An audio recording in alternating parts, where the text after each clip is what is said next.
Well, good morning, everyone. I don't know why that my voice was like super excited there, but good morning, Miss Donna, Cheryl, Emma, Sharon, Eden. Good morning, Henry, Miss Dawn, Rosa, Hector. Good morning, everyone. Brother Sandy, Clemmy. Good morning, everyone. We'll see how this goes. I just started drinking an energy drink, so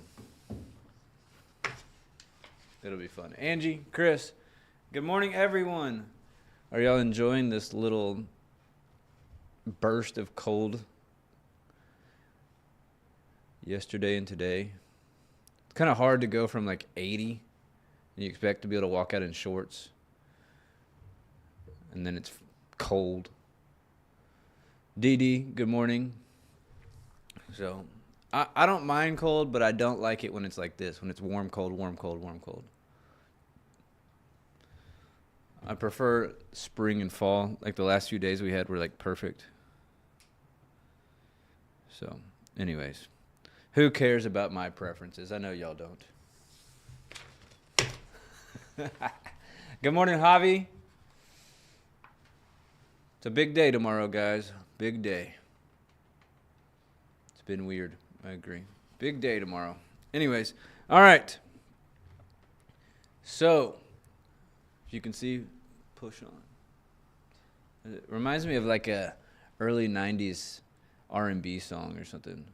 Or like, what was that song?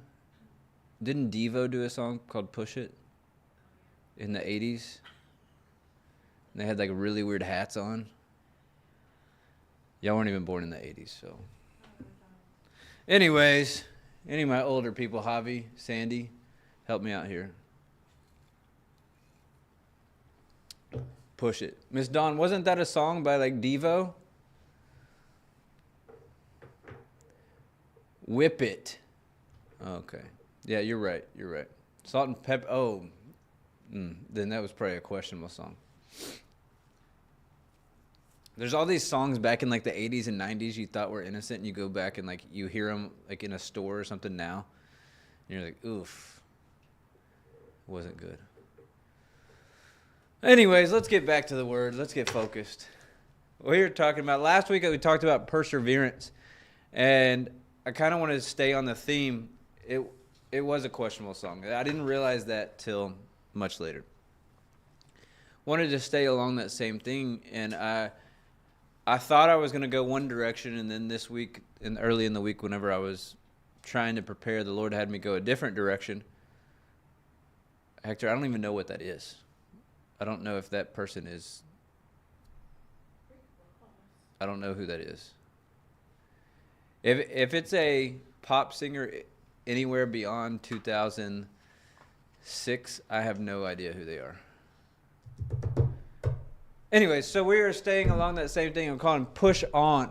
And we were kind of joking in the studio beforehand.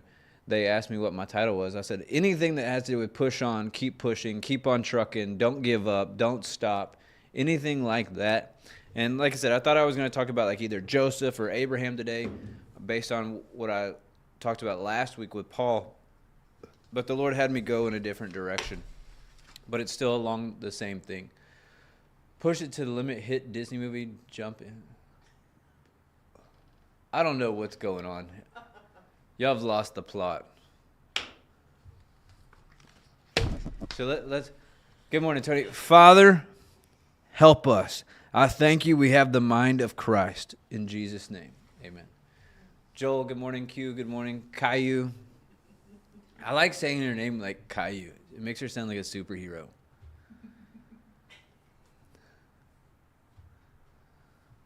Are there superheroes in Vietnam? Q, I feel like if there was, you were one of them. Like if there was an Incredibles version in Vietnam, Caillou would be one of them. Anyways. Yeah, I don't know, Joel. We've lost it. This is what happens when I have an energy drink right when it starts. All right, so let's go back over the definitions of perseverance. To persist in a state, enterprise, or undertaking in spite of counter influences. Jason, Sorry to hear about your tire. You should have got more rest.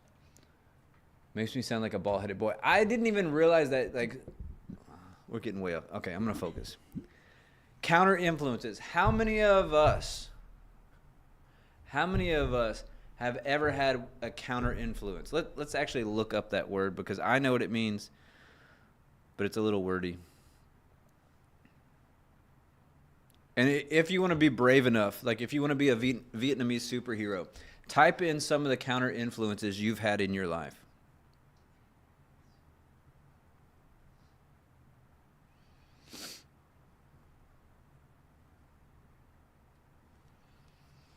So a contrary or opposite opinion, something opposing you. So how many of us have had those? I know a lot of times it's family. I mean, thankfully my parents were very supportive of me, but some of the rest of my family wasn't. Even I've already told that story. I'm not going to get into that. But, you know, even some people in the church weren't. When I said I was going to Bible school, they said no. Like, they were kind of resistant to that. And a lot of it is friends. I remember when my friends pre-Christ that I had, that I went to them and said, hey, like, I've made a change in my life. And it got back to me. My two better friends brought word back to me that, hey, they're all just saying it's a phase. And, okay, that's fine. And so a lot of times we have these counter influences, whatever it may be. It could be the doctor's report. It could be our bank account. It could be bad news that we receive. Whatever it is, we have things that are counter influence of the word. They say the opposite of the word. So to persist in a state, enterprise, or undertaking in spite of counter influences, opposition, or discouragement. How many of us have ever been discouraged by something we've seen, something we've heard, something we've been told, something we smelled? I don't know if you've ever done nursing home ministry or been on a mission field, but sometimes you'll walk into a hut, a village, a room, and there is a smell that is very discouraging, but you just keep going. You keep pushing on. Another definition, continue making an effort to do. That's why we always wore buffs on the mission field. Like, literally, buffs are lifesavers. If you have to go into a long drop, you put your buff on your face. If you have to walk into a house and there's a weird smell, buff on your face. If it's sunny and your neck's getting sunburnt, buff. If your hair's dirty because you haven't washed it in 3 days, buff. Anyways. To continue making an effort to do or achieve something even when it is difficult or takes a long time. This is something, I don't know about y'all. There's certain TV shows I do like. There's not very many. One I like some elements of and hate other elements of is Survivor. So I love the physical games of it. I like the Survivor aspect of it, but I hate all the lying and I hate all the symbolism they use of snakes and different things and the idols. That really irritates me, just because they call it an idol. Call it something else. Like you're putting suggestive stuff in there with it. Anyways, but a new season recently came out, and in the very first episode, this guy's like, hey, I'm really good at this. Hey, I'm really good at this. Hey, I'm really good at this. And the first challenge that he volunteers for, he quits halfway through. Then he goes to do another thing, and he basically quits again. And that was just the first episode. How many of us, we have been through that, though? Whether we were young, whether we were immature, whether we just weren't taught any different, that when the first time we faced something hard or faced something challenging, we just quit. We just gave up. But if we do that, if we choose to do that in life, we will continue to stay small. We will continue to stay where we are. We'll never advance. We'll never grow. We'll never increase in size. We'll never increase in finances. We'll never increase in maturity and understanding and wisdom. It's pushing through those hard times. That's what James 1 tells us. In fact, let's just read it. I was telling Brooklyn this last night. Our 17-year-old daughter. Was it last night or the day before? One of them. She took a test that. Can we just talk practically while we're doing this? Because this fits right in. why do they make high school kids take college entrance exams for stuff they will learn in college but have never been taught? How does that make sense? And then when they bomb it, because they've never been taught this stuff, what happens to the kid? They get super discouraged. It makes zero sense. Anyway, so she had taken one of these tests that they force her to take, even though the college she wants to go to. Hey, Pastor Sonny, most colleges don't even require SAT or ACT anymore. They just base it on your GPA, which her GPA is incredible. So anyways, she took one of these tests and was like, I haven't learned any of that. She goes, everyone I talked to, we were just guessing because we've never been taught any of these classes. She goes, even some of my friends that were in the prep classes didn't know anything. Okay, well. So I told her this. I said, well, you need to go read James chapter 1. Dear brothers and sisters, when troubles of any kind, and other translations say tests or trials, come your way, consider it an opportunity for great joy. For you know that when your faith is tested, your endurance has a chance to grow. So let it grow. For when your endurance is fully developed, you will become a perfect and complete, needing nothing. And if you need wisdom, ask our generous God, and he will give it to you. He will not rebuke you for asking. But when you ask him, be sure that your faith is in God alone. Do not waver. For a person, so right there, you're talking about pressing on, having perseverance, not giving up. It says, do not waver. Do not waver. For a person with a divided loyalty, and that's what we have to realize. If we give up, even though we've seen the answer in the Word, then we're wavering. We're being taught. Let's just continue on. Divided loyalty. So that's what we have to realize, is that we're dividing our loyalty between God and our physical senses or our emotions. The Bible is very clear. We can only serve one master, right? We can only serve one master. So what are we going to serve? Are we going to serve the Word of God, the kingdom of God? Or are we going to serve our flesh, our emotions, what we see in the physical realm? As unsettled as a wave of the sea that is blown and tossed by the wind, such people should not expect to receive anything from the Lord. Their loyalty is divided between God and the world. That's what I just said, right? And they are unstable in everything they do. So what that tells me, think about it this way. How many of you have ever seen a post that was just put in the ground and then a big windstorm comes and it's blowing, right? But then you see one that's set properly in concrete, and it doesn't matter what kind of wind comes, it's still stable. It still sits there. I remember back in the tornado, we walked to so many houses where the whole house was obliterated, but then there would be one room in the center of the house that was still standing. What you build upon matters. The word is very clear. We have to be in faith. We cannot be doubting. We cannot be wavering. We have to build our foundation upon this. In fact, Jesus said, if you build your foundation upon my word, upon the truth, you will be like a wise man that built his house upon the rock. But if you choose not to, you're like a foolish man that built his house upon sand. And when the storm comes, guess what happens? The house is washed away. It's exactly what we're talking about. If you don't want your house, you don't want everything that you're doing in life to be washed away, then you have to build a strong foundation, which means you're never giving up. You're never wavering. That your mind is settled that the word is true no matter what else you see, no matter what else you hear, no matter what's happening on the left of you, what's happening on the right of you. It doesn't matter. So the last definition of perseverance is to try, to do, or continue. And I don't like the word try. Good morning, Miss Amy. I don't like the word try because I once heard a definition of try that it stuck with me. You know, there's some things where you hear once and it sticks with you the rest of your life. This definition of try did that. To try to do something is to admit failure. Because if you think about something, when someone asks you to do something and you go, well, I'll try, what is instantly your attitude? Eesh, I may not be able to succeed, right? Instead of saying doing something. So to do or to continue doing something in a determined way despite difficulties. How do we do that? By being in faith, by relying on the word, by injecting ourselves on the word. It's kind of like this. for any endurance athletes out there, when I played soccer as a kid and we knew we were going to have a tournament coming up and we knew it was going to be 102 degrees outside. You know what we did starting like Wednesday of the week of the tournament that didn't start till Friday? We started pounding water and we started pounding carbohydrates. We'd wake up in the morning, have bananas. We'd have pasta at lunch, pasta at dinner. We would go eat pasta in between the games. Why?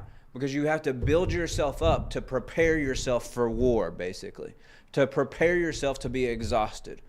And that's the same with the word. We have to prepare ourselves ahead of time so when the tests and the trials come, that it's not a big deal because we're already prepared. But if we don't prepare ahead of time, that's when people get heat stroke. That's when people get worn out. That's when people pass out on the field because they didn't prepare ahead of time.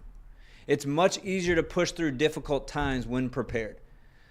I'll try to tell a story without telling a story. A couple of years ago, y'all may remember when I think it was 2020, and we fasted like as a church. Pastor Mike had us fasting all the time. I think if I calculated right, it was between 150 and 200 days of the 352 days of the year we fasted in big chunks. And I was doing some work out on the property in August, which it's over 100 degrees here. And I was fully fasting. And I think we may have just been fasting as the pastors or just the staff, so it wasn't like a public thing. And a church member was helping me do all this stuff. And most of y'all know me by now, let's see, when did it start? Obviously, I grew up playing sports and working out all the time. And then there was that period of Bible school where I wasn't working out. But then whenever I moved to South Africa in 2012, I started working out a lot again. And ever since then, I haven't stopped. So I was, without even knowing it, you're preparing your body for things. And during that time, I was going hard, even though I was fasting, while this other person that wasn't fasting, that didn't work out on a regular basis, was having to take break after break after break after break. Why? Because you're preparing your body ahead of time when you don't even know a storm or a test is coming. But your body's already prepared. Your mind is already prepared. Your spirit is already prepared. That's what makes it easier to be able to push on and persevere through hard times. People that have never had to go through hard times or always quit during hard times, it's much harder to get through hard times.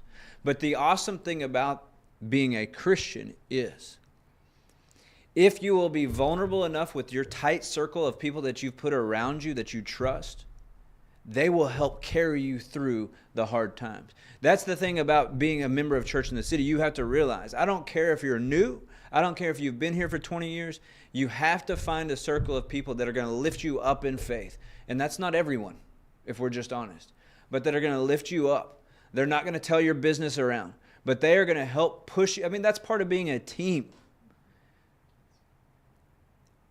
I remember through all the years of sports, there may even be people you don't like when you step off the field. I remember growing up there in one of the teams, there were 3 or 4 of us that were close. We were with each other all the time. We'd constantly be spending the night at each other's houses. Our families were close. We would go to dinner, all of that stuff. Then there were a few other people we didn't like. But when we walked on the field, it didn't matter if we liked each other. We fought for each other. And you need to find those people in the church that have the same kind of faith or even greater faith than you have. They're going to help carry you, that are going to go to war with you, that when things get rough, they're there to pick you up. Maybe you've never been successful at pushing through adversity. Find people that have done it over and over and over again and been successful. Find people that have been at the bottom and came up again and again and again.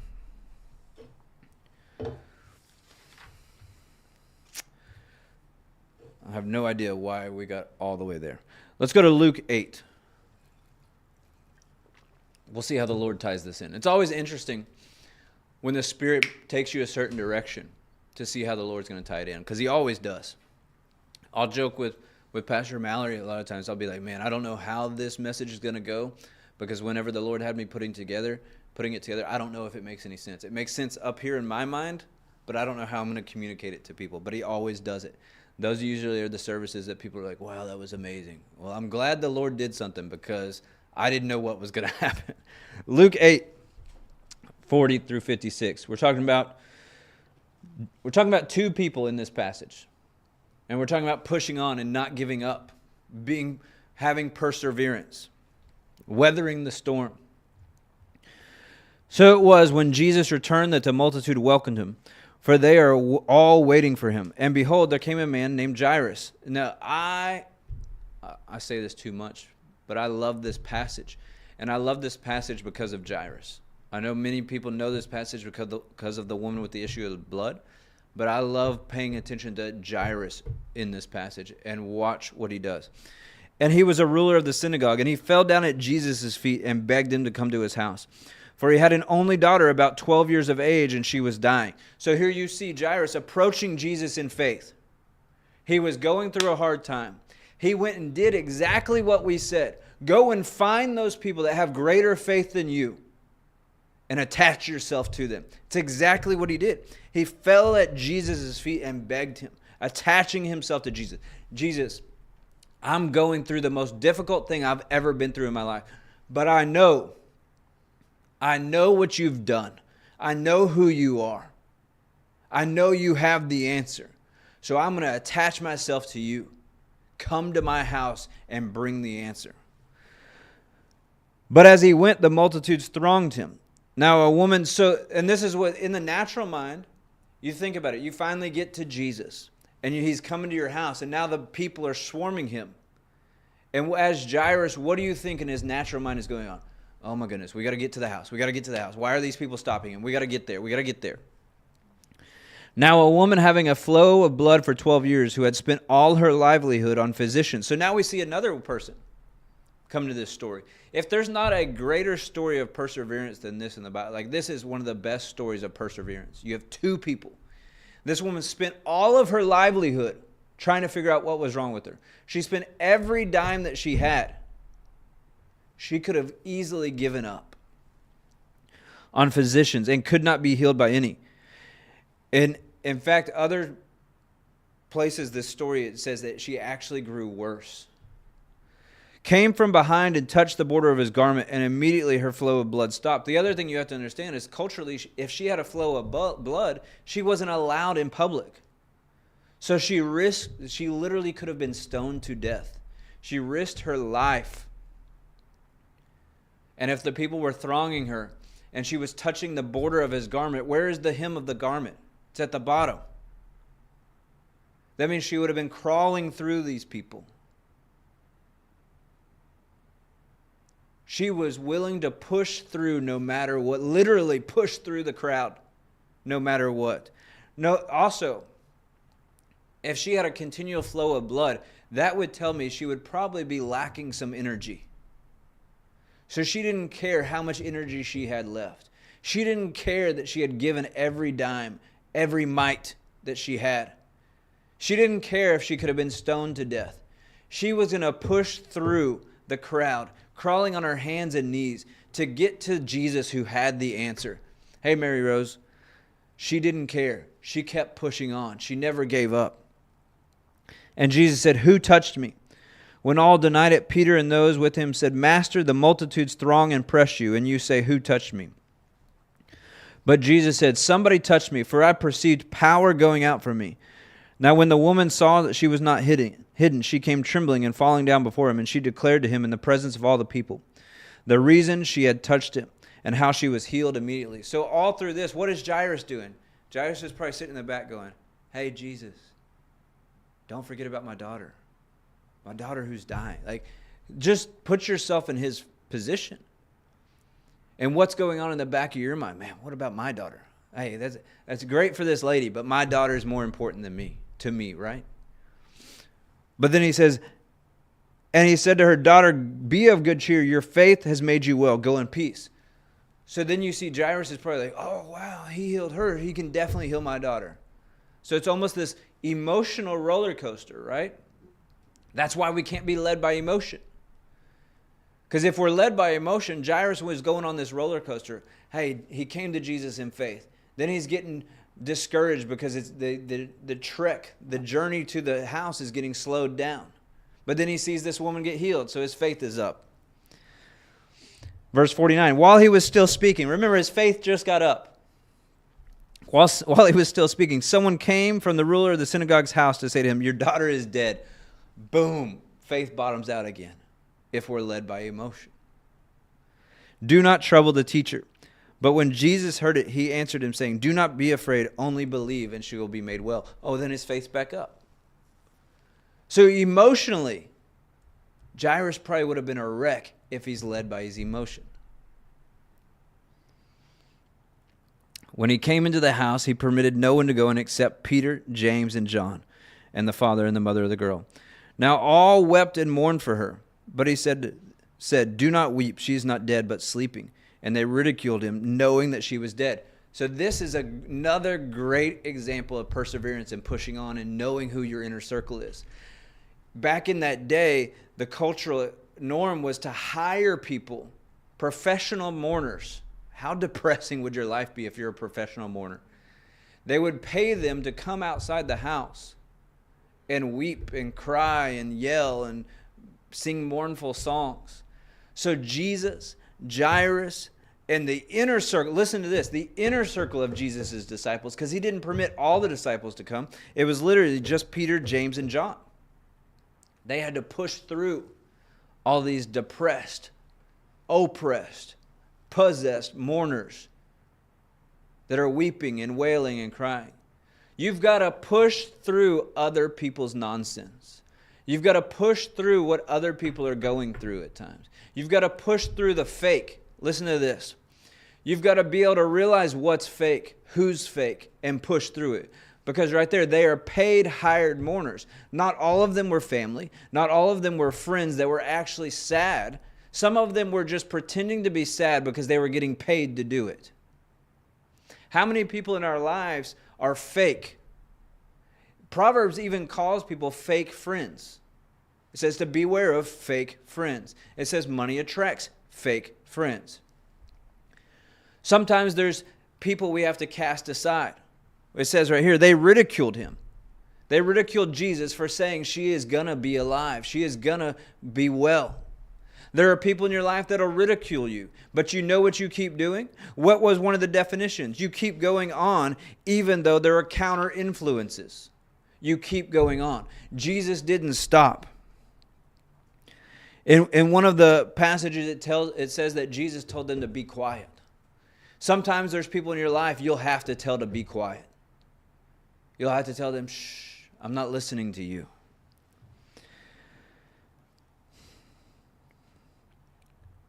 Verse 53, and they ridiculed him, knowing that she was dead. But he put them all outside. Again, there's times where you have to put people outside.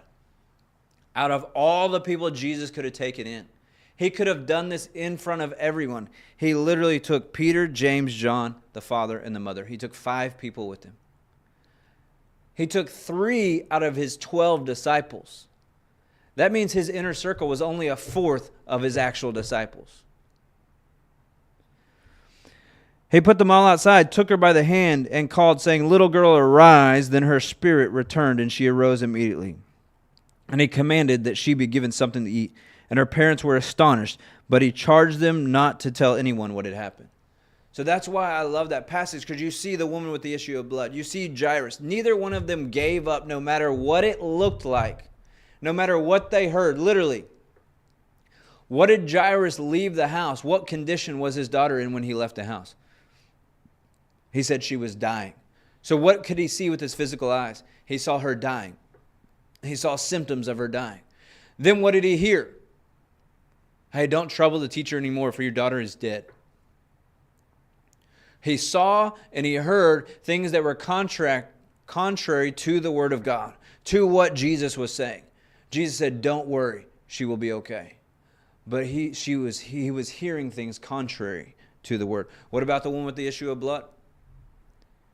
What did she hear from the doctors? There's nothing we can do for you. We've tried everything. But she decided to press on, to press through, to keep going, to never give up. And you see both these people knew what? That Jesus was the answer. John 1 tells us that Jesus and the Word are one. So what does that tell me? That everything you need, every answer you need is in His Word. Let's go to Mark 10.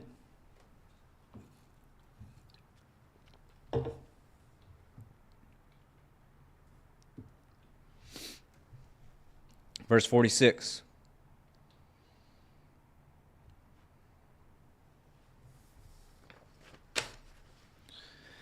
Now they came to Jericho. As he went out of Jericho with his disciples and a great multitude, blind Bartimaeus, the son of Timaeus, sat by the road begging.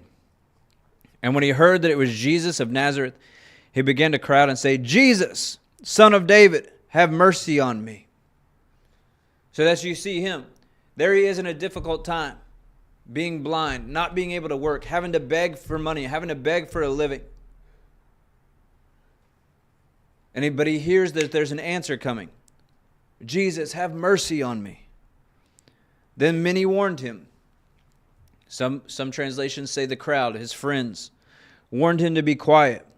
But he cried all the more, Son of David, have mercy on me. He cried all the more. He wasn't willing to give up, even though people told him to be quiet. So Jesus stood still and commanded him to be called. Then, this is what I'm talking about, fake friends. Hey, be quiet. Hey, be quiet. Oh, he's calling you. Go, go, go. How many of us have friends that change in the moment? How many of us know people? I like using this term. I can't remember who taught me this. It may have been Pastor Mike. I can't remember. How many of us know people that are chameleons? They just kind of blend into the room.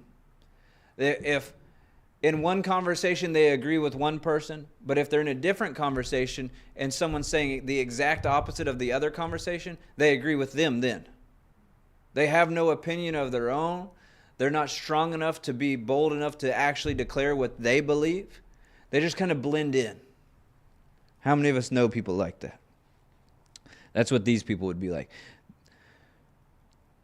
Then they called the blind man, saying to him, be of good cheer, rise, he is calling you. And throwing his garment aside. This is the thing. The garment was a heavy outer garment. There's so many powerful things in this.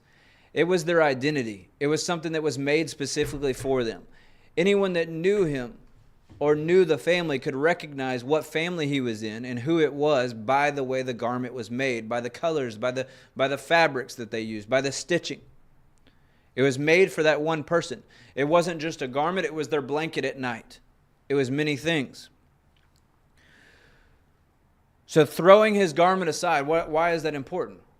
Well, number one, have you tried to run a race in a big heavy coat? You look silly. So Bartimaeus was saying, hey, I'm not going to have any hindrances. I'm getting to my answer. I'm going to throw off anything that is going to hold me back, and I'm going to focus on getting to my answer. Not only that, he's like, I'm throwing away my identity. I am willing to cast aside my identity to get my healing. Which is powerful.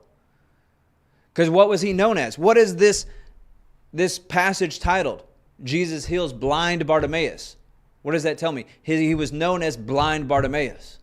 He wasn't known as Bart. He wasn't known as B-Dog. He was known as blind Bartimaeus.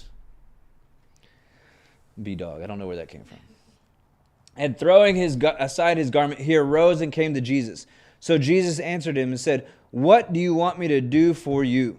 The blind man said to him, Rabboni, that I may receive my sight. Then Jesus said to him, go your way, your faith has made you well. And immediately he received his sight and followed Jesus on the road. He didn't give up. Even though people were telling him to be quiet. Even though his identity, his whole life. This also shows me 2 Corinthians 5:17. Hey, Hal, 2 Corinthians 5:17. As soon as he had an encounter with Jesus, he was made new. He was willing to throw off his identity, his old man, and became new.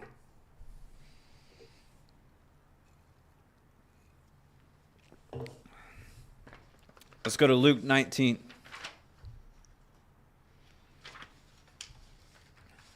Yeah, Miss Dawn, I don't know where it came from. B-Dog. I don't know. Well, I ran out of nicknames for Bartimaeus. Bart, Barty, Bartosaurus, Maeus. Is that what y'all said? Bameus. If he grew up in the South, it would have been Bameus. Luke 19, verse 1. Then Jesus entered and passed through Jericho. Now behold, there was a man named Zacchaeus, Zacchaeus, who was chief tax collector, and he was rich. And he sought to see who Jesus was, but he could not because of the crowd, for he was of short stature. He was short, but he wanted to see Jesus. He wanted to have an encounter with Jesus. So he ran ahead. Okay.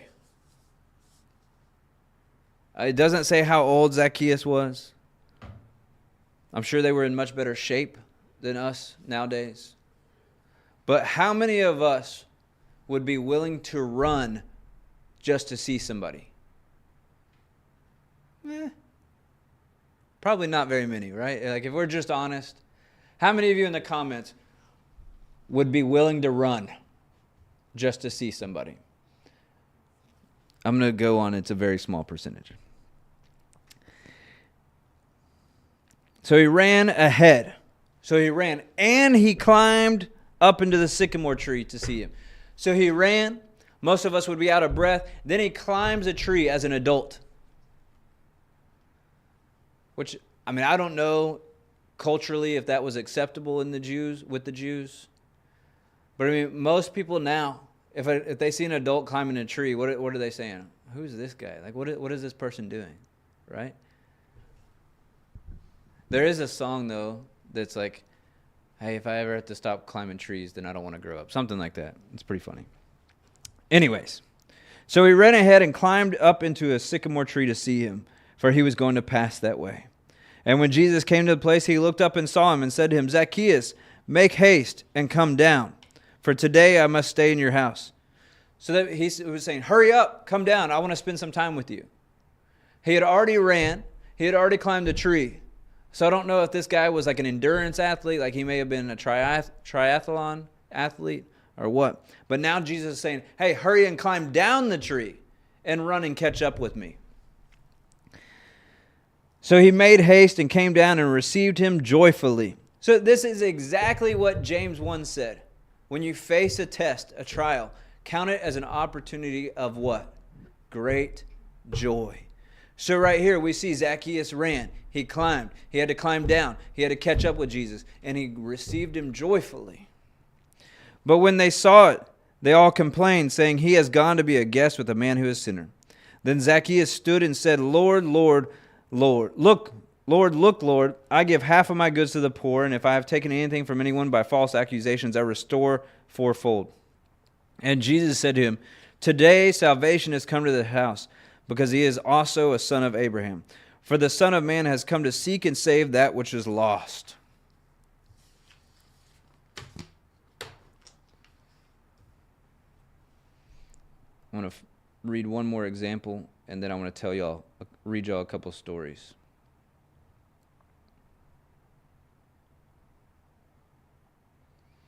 Let's go to Matthew 15.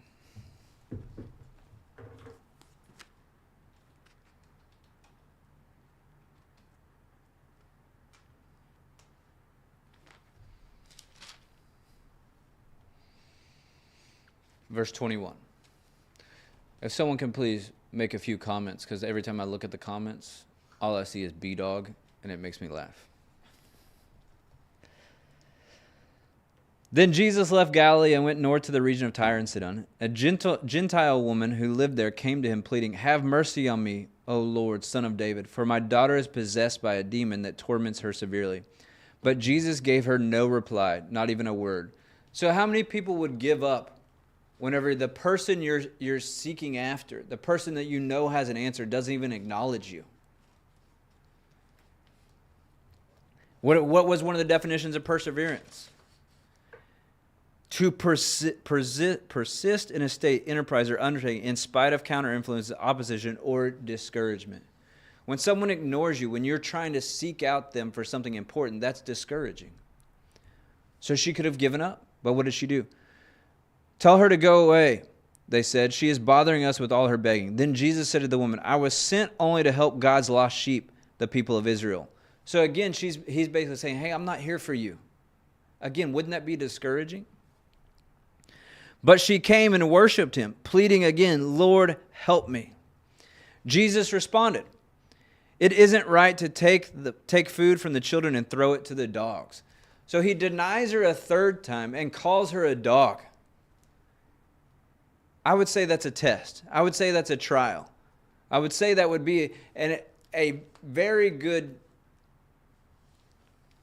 opportunity to give up. But what was perseverance? To keep going. To stay in that condition of going. To persist in a state of enterprise or undertaking. To continue making an effort or to achieve something, even when it is difficult or takes a long time. How many of us would give up after 3 times of asking? Most of us, right? She replied, so she comes back. That's true, Lord. But even the dogs are allowed to eat the scraps that fall beneath the master's table. This was such an act of great faith. Lord, I don't even need your full measure of faith. Just give me the scraps, the leftovers, and I'll still be healed. My daughter will still be healed. Dear woman, Jesus said to her, your faith is great. Your request is granted. And her daughter was instantly healed.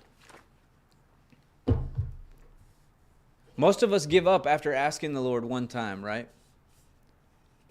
What did he compare prayer to? That persistent woman with the judge. She finally got her answer because she kept pestering the judge, right? All right, so listen to these 2 stories and we'll close up with these.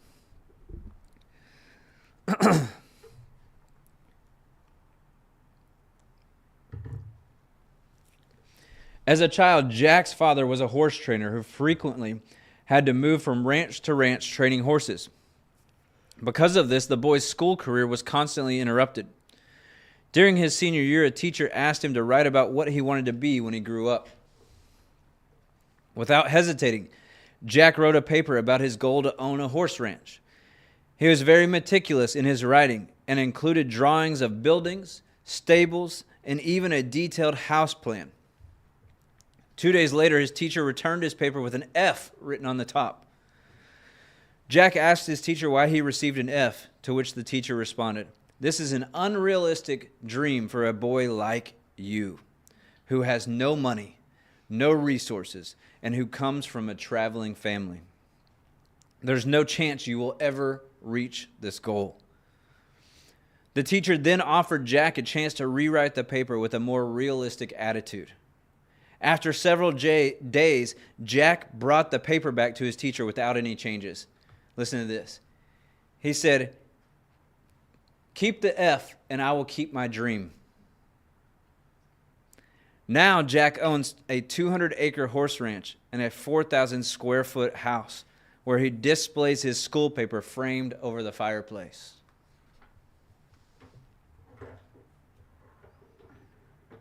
What was he saying? You keep your opinion about me and I'll keep my dream alive. He didn't give up when people discouraged him. How many of us had teachers like that? I can think of 1 or 2. Anyways, next story. You may have heard this one before. How many of us know Colonel Sanders? You know the KFC. How many of you have ever eaten at KFC? Just a side note. KFC in South Africa is much better than KFC in the States. Just letting you know that. I know you were thinking about that in the back of your head, so I just wanted to answer that. How many of you have had KFC? Harlan Colonel Sanders was born in 1890 and was left to be the man of the house at a young age when his father died, leaving him with a mother and 2 younger siblings.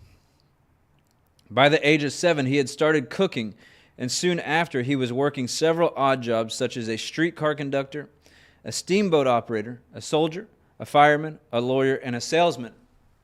Tony's the only one that's had KFC. At the age of 40, he had mastered the perfect fried chicken recipe and had even opened a restaurant to service the high demand for his food. As he was perfecting his chicken, he was approached by a pressure cooker salesman who convinced Sanders to invest in his product to help speed along his cooking process.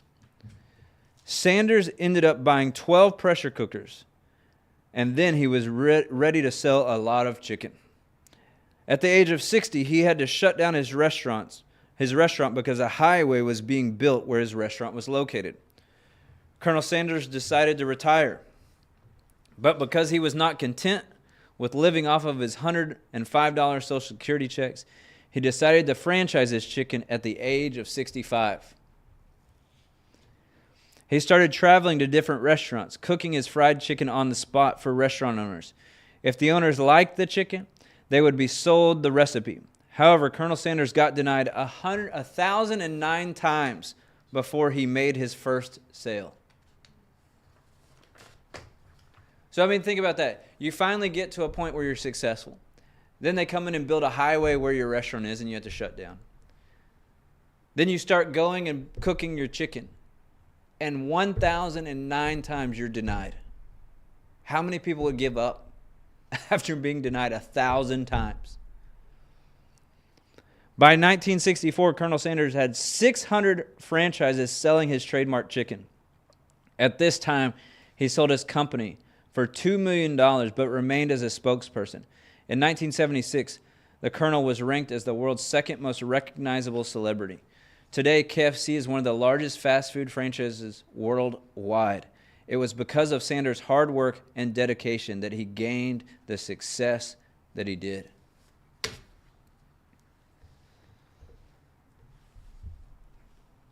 Not giving up. No matter what people tell you, no matter how many tests, how many trials you face, deciding to never give up, deciding to press on. We'll read Ephesians 6, 10 through 20, which we read last week, but that's how we'll end it again.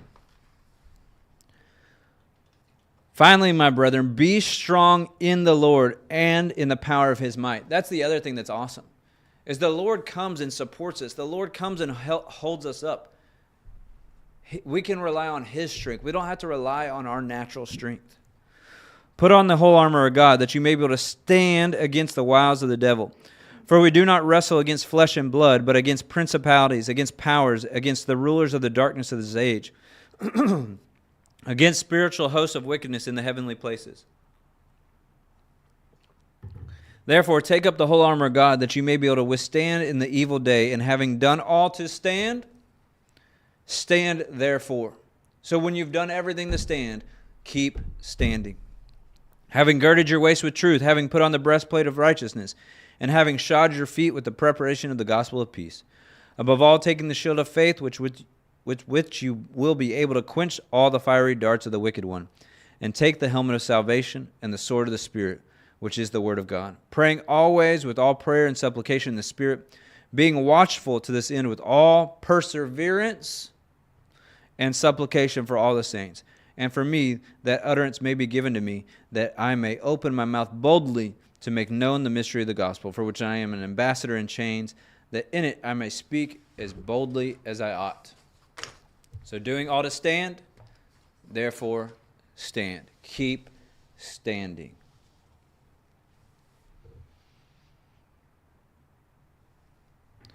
Never had KFC from South Africa, but somehow I believe you.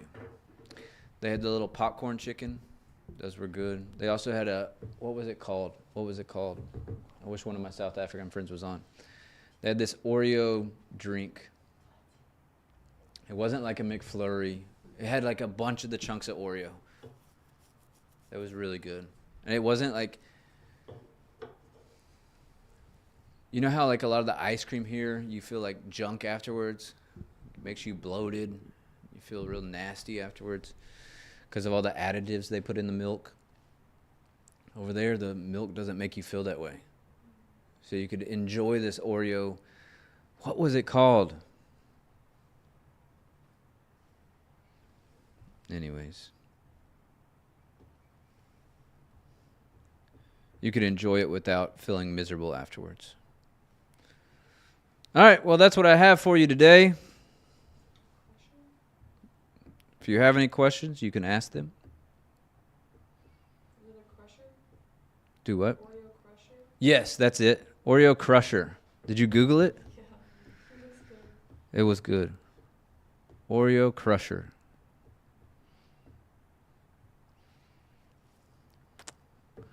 Love you guys.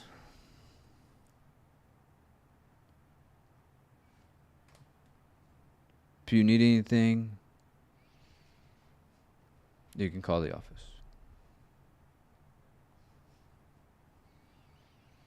We'll see you later. Bye-bye.